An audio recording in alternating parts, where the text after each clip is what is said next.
melawai.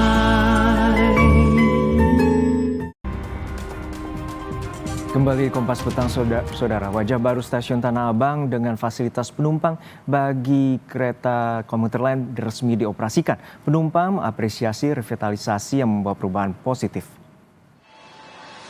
Perubahan pola operasi dan penataan jalur seiring proses switch over tahap 2 mulai diberlakukan sejak Minggu. Dalam pola baru ini, seluruh kedatangan perjalanan komuter lain Rangkas Bitung di stasiun Tanah Abang masuk melalui jalur 3 di bangunan lama. Setelah itu, rangkaian komuter lain akan berpindah atau langsir ke jalur 5 atau 6 di bangunan lama untuk kembali berangkat ke arah Serpong hingga Rangkas Bitung. Untuk penumpang dari Rangkas Bitung yang ingin melanjutkan perjalanan ke Manggarai pun kini mendapatkan kemudahan. Mereka tidak perlu lagi berpindah peron karena kereta yang berhenti di jalur 2 sudah membuka 2 sisi pintunya sekaligus untuk melayani penumpang yang akan naik dan turun. Dengan pola ini arus perpindahan penumpang lebih lancar dan waktu tunggu lebih efisien meski di lapangan masih diperlukan penyesuaian. Untuk mengetahui situasi terkini di Stasiun Tanah Abang, kita sapa jurnalis Kompas TV Fedriska Ananda dan juru kamera Jamzari. Rizka, apakah sore ini dengan perubahan pola ada penumpukan dan perubahan ini sudah tersosialisasi semua ke penumpang?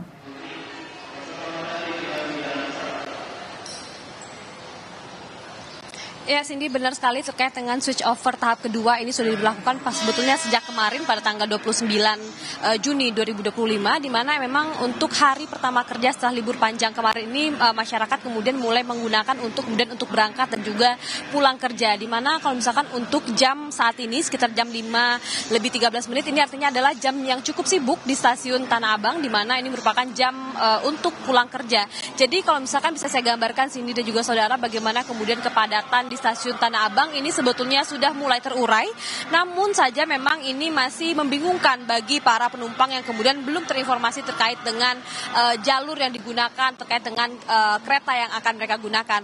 Nah, kalau misalkan kita catat Cindy dan juga saudara terkait dengan peron jalur 1 yang berada di bangunan baru tempat saya melaporkan saat ini merupakan jalur yang akan digunakan untuk tujuan Duri, Angke, Kampung Bandan ataupun Bekasi, Cikarang via Pasar Senen. Kemudian untuk peron jalur 2 di bangunan baru juga ini merupakan jalur yang akan digunakan untuk tujuan Bekasi, Cikarang via stasiun Manggarai. Kemudian peron jalur 3 yang berada di bangunan lama ini hanya akan mengakomodir pengguna turun dari arah Serpong, Parung Panjang dan juga Rangkas Bitung. Kemudian untuk jalur 5 dan 6 ini merupakan jalur yang akan digunakan untuk tujuan Serpong, Parung Panjang dan Rangkas Bitung.